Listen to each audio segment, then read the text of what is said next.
Cuento de Eduardo Belgrano Rawson, del libro El mundo se derrumba y nosotros nos enamoramos. El cuento se llama Ellos.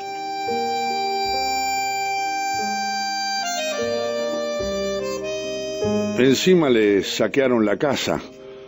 Era su covacha de siempre, la de la calle Brasil, la misma que había tenido durante todos aquellos años. Nada más lejos de este hombre que una limusina negra o una quinta presidencial. Lo que no rompieron se lo robaron. Gracias a un comedido, su bastón de mando y su diario íntimo cayeron en manos de un periodista, quizás su peor enemigo. Sin embargo, este puso todo en una caja y la remitió al propietario. A esa hora, envejecido y con fiebre, el presidente se hallaba en un regimiento. Había mandado una carta a los militares presentándoles la renuncia. Un capitán se acercó a decirle: usted puede ir donde quiera, está en libertad de moverse. El presidente, inmenso, achinado, con fiebre, se sumergió en el asiento con la memoria clavada en sus partidarios llorosos. Algunos ya estaban haciendo tratos con los cabecillas amotinados. Luego alzó la mirada y pidió permiso para quedarse. La verdad, no tenía dónde pasar la noche. Ya no era el presidente, tampoco iba a volver a una casa saqueada. Es posible, casi seguro, que para peor anduviera seco. Jamás había cobrado su sueldo de presidente, que donaba religiosamente a las damas de caridad. Ya venía con esos hábitos desde su época de profesor, cuando daba instrucción cívica en una escuela normal. Las chicas estaban muertas por él. No sería nada extraño que de allí hubiera salido un hijo, siempre que sea cierto lo de los hijos bastardos. Como profesor no era ninguna lumbrera, nunca explicaba nada. ¿Cómo iba a explicar en clase a alguien que ni siquiera quería decir un discurso, que ni siquiera estaba afiliado al partido, que se llegaba a ocultar del gentío durante los actos políticos, pero le gustaba trabajar de docente?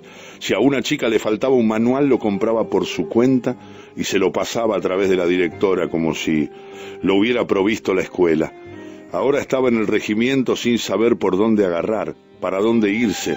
Entre tanto, en la casa de gobierno, ellos todavía se preguntaban qué harían con el presidente, si pegarle 2 tiros en la cabeza o mandarlo a un islote semidesierto. Finalmente lo meterían preso en un barco. Por el momento el oficial de custodia lo miraba con extrañeza. ¿Por qué prefería quedarse en manos de sus verdugos? ¿Acaso no era dueño de campos? ¿Acaso no había sido un fuerte invernador de novillos? ¿Por qué no se iba a su estancia?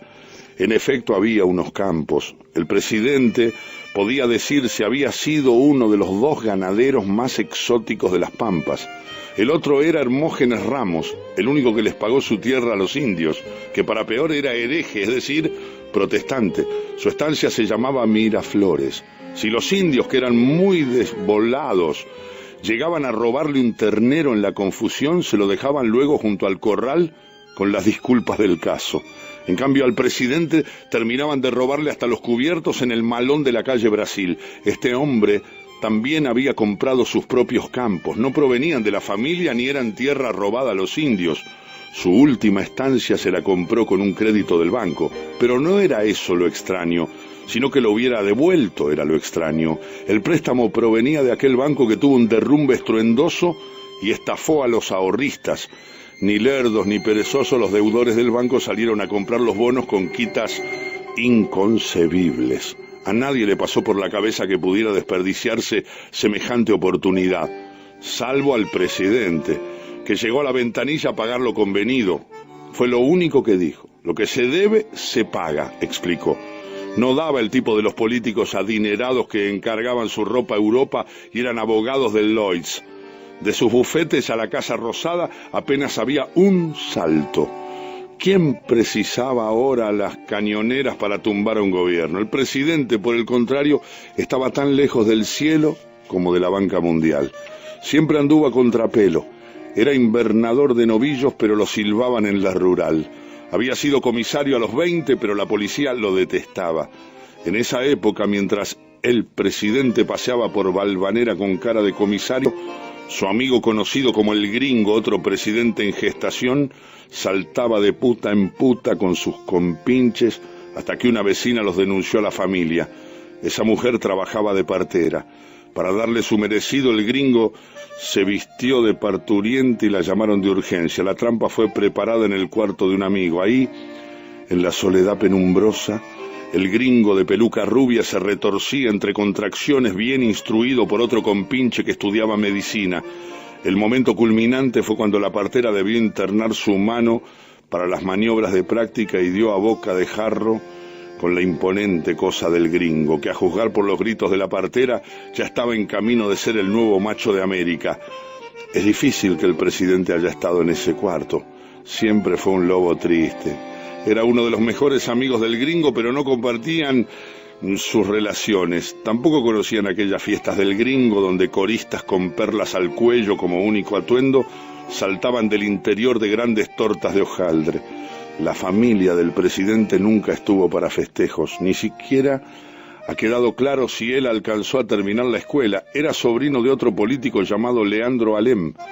A este, como quien dice, el presidente lo había visto pegarse un tiro, derrumbado por depresiones y reveses electorales.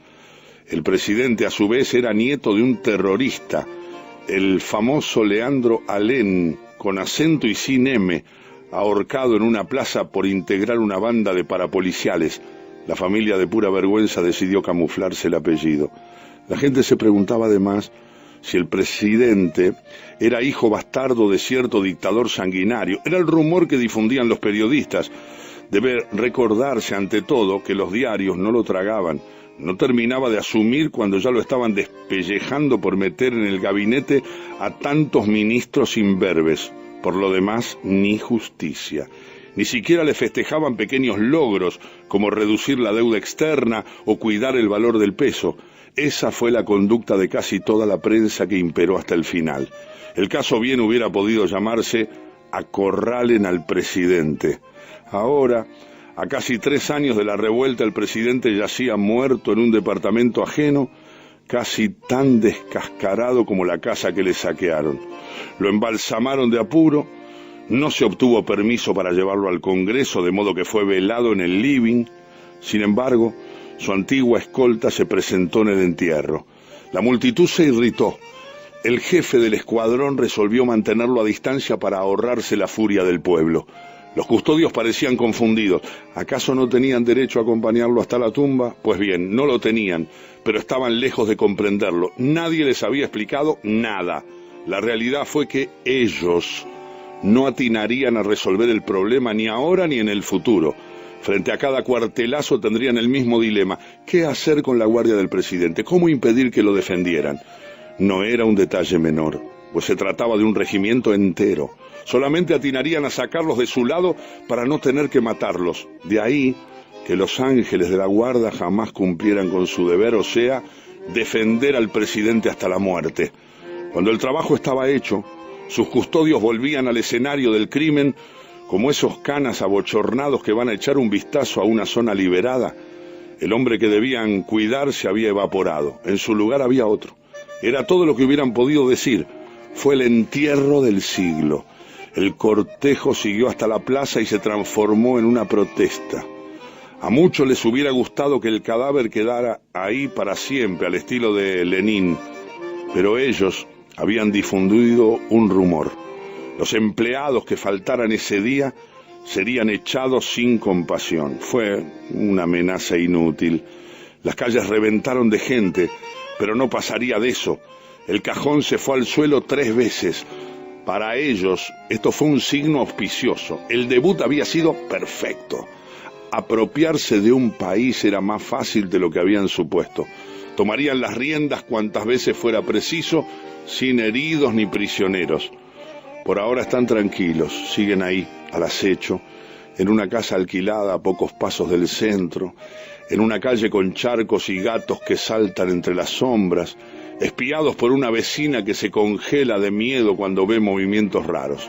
Entonces, asegura las ventanas y llama al 101. Sí, pero nunca ha venido nadie.